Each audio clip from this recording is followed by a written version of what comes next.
But that's just an overview of some of our programs. Our mission is to promote environmental literacy in the youth, within the youth here on island.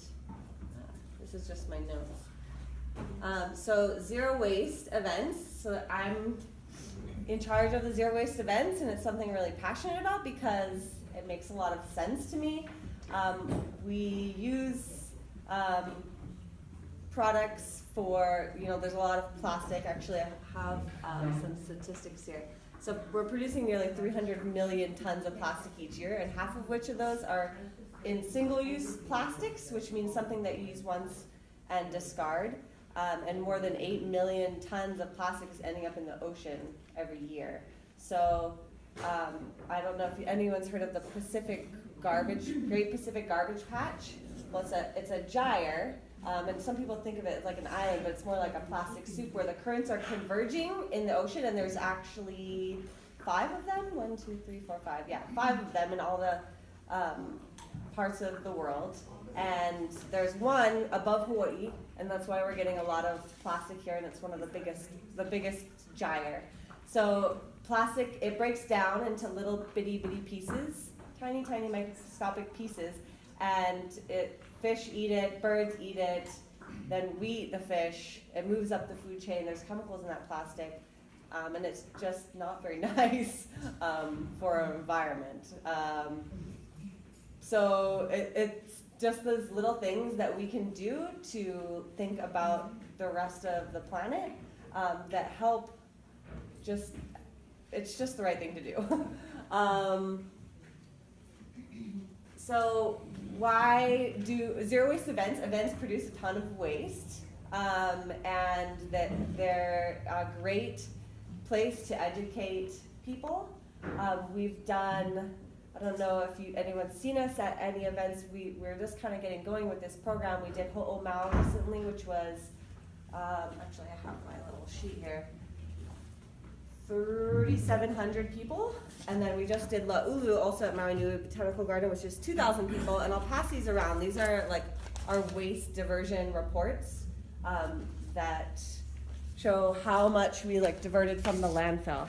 So what happens at our zero waste events, we set up a booth, which is the waste station, and this is a manned station because people are used to throwing things into one can, and now we're showing them 4 or 5 bins. So we have to kind of direct people into where it's going to go. So we have trash, and these are Hawaiian. We use these for these are for ho'omau. Trash. We have cardboard and aluminum. We have redeemable recyclables. We have compostable foodware, which is the plates, and then the compostable food. So actually, we'll have 4 bins, so kind of depending on what the waste streams are. I don't have the other 2 signs. And so the compostable food scraps and the compostable plates are separated because they're easier to compost. I actually have a farm, so I take that stuff home and I compost it at home. Recyclables, of course, will be left for you to redeem for cash. And then the trash, there's the percentage of trash is very small. You reduce your trash by an insane amount. So most events, those ones, I think 69%, we just reduce the trash going to the landfill. And for La'ulu was, I think, 90%, because they got all the vendors on board and they just went for it. They committed to it. So that's a really important part about this. And also, so your stations will be manned by students, and I will do a little training with them before they get going. They'll know what's going on, and then Gabe will be there to kind of make sure they all get emptied. I'm going to be there at the beginning and then come back at the end with my the executive director of the program of Maui Huliau. We'll do all the weighing, produce a cool little report like that for you that you can share on social media, or just to let people know that you did this. It was awesome, and you're caring about our Aina and Malama Aina, Malamu Pono.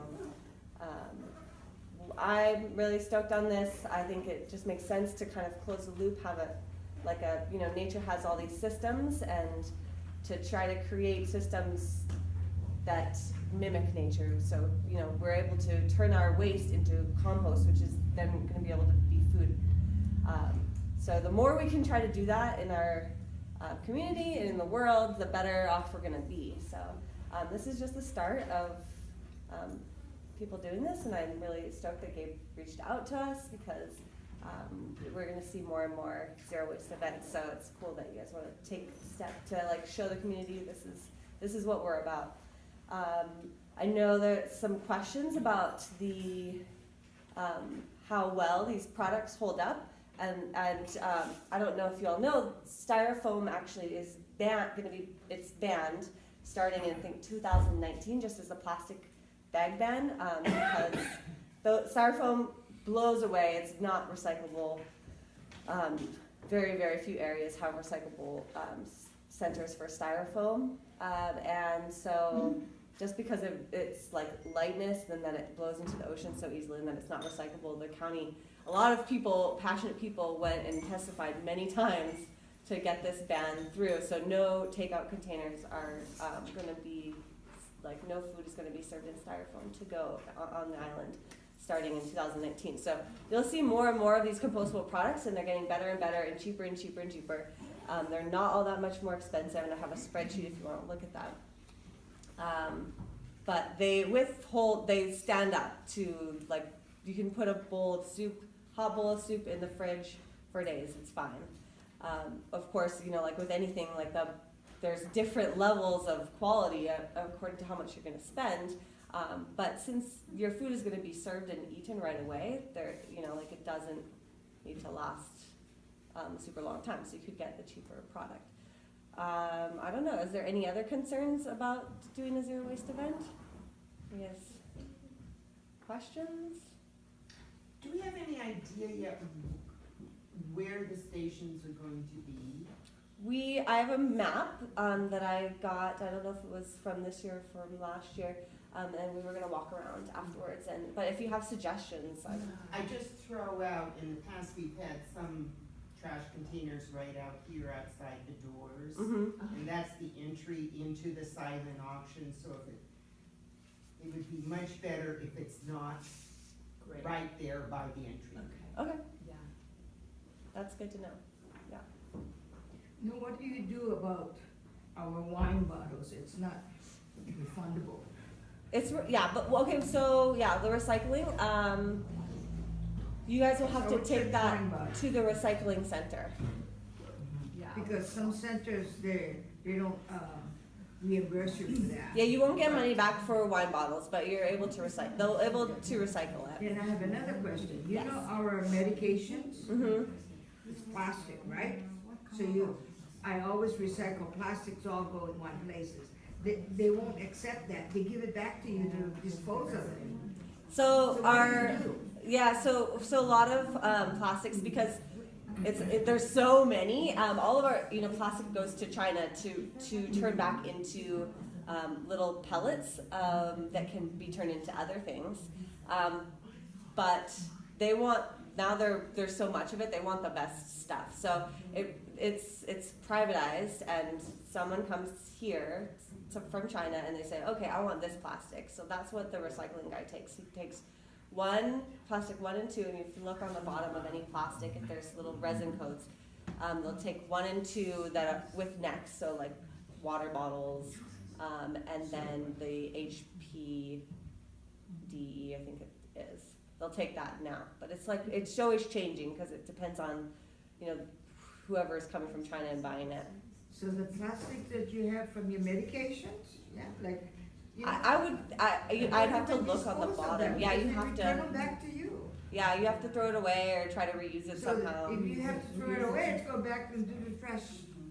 Yeah, it's an unfortunate system, and They won't accept it. we're educating students, and hopefully they'll grow up to make decisions because they have this education that reflect that, and try to think of better systems where your waste isn't just waste; it's another resource. So that's the big picture for us. But just the small things, the things that we can do, I really try to encourage people to at least do that.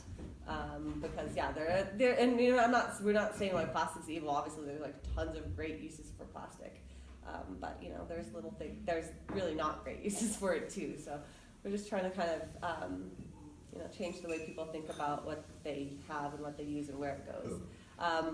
There are like comparable things that look like plastic. I don't know if you've seen them. Compostable cups that are like clear. They feel like plastic. They look like plastic. Those are great. They're compostable in an industrial facility. We don't have a industrial composting facility, but they do break down in the landfill a lot faster. Or if they're out in nature, they're going to break down faster, and the end product is going to be not as toxic as what a plastic product would be. For the food vendors, how many of you guys are food vendors for this year? So just a couple of you. We're gonna have mini weigh stations set up within your booth. So it'll be buckets that are labeled for your recycling, your food waste, and your any compostable plates or anything that you need to throw away. And so we'll be going around and collecting that stuff as the day goes as well. So your participation in just kind of sorting what's coming out of the stations is very helpful. Because serving food and creating food on site is definitely one of the biggest sources of waste, and it makes our team's job a lot easier if everyone's kind of participating fully. Any other questions? I guess I'm not really sure how this all works, but you're gonna have stations where you're throwing away food waste, paper, Mm-hmm. and then Here, I will. You'll have like these plastic ones. Do these get? So yeah, Or they'll not so the get- utensils are gonna be the compostable ones. Oh. Everything. So that's part of the zero waste event process, is that you have to change a little bit. So you're not gonna have. Yeah. So no plastic. Yeah, as much as possible. The products that people will be using, single use cups, plates, forks, straws, everything will be compostable.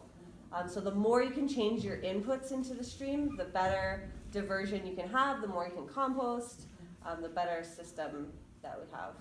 So we have a vendor that we work with, Sustainable Island Products, because all of his products are compostable. He's very well educated in it, and that is like his goal. But there are other places you can get them. Costco carries compostable clamshells, paper plates are fine. Paper napkins, that stuff's all easily composted. And yeah, there's other vendors too, Hopeco and TJ's and VIP that are on island that you can get the stuff from. And I have this ridiculous intensive spreadsheet that took me like 12 hours to create that this is like all the products on island that you can get. Some of the Sustainable Island products are on there too. But Sustainable Island Products will price match anything in store here too. So we like working with them, but we're not trying to sell them or anything. But I know someone was going to do the ordering for everybody. The only other concern is little like paper boats, paper cups, like for coffee. A lot of things they like line with plastic. So as much as we can reduce that and use the compostable version of it, the better. Just to keep the less trash that we're throwing into landfill, because I can't really compost something that's lined with plastic. I don't really want to put that into my garden. Yeah. Monica, who's doing the ordering for everyone? That was Richard. It's Richard. I talked to him already, and he's gonna do the purchasing next week. He said he wants to do it the week before the event. So if people need supplies, they should contact him, or Well, talk they to all- Monica after the meeting. Yeah, they all Such a contacted question. Leslie, our food chair already, so that's all taken care of it. But it's a good question. People should have already spoken with me unless your needs for paper products is different from last year. I'm just going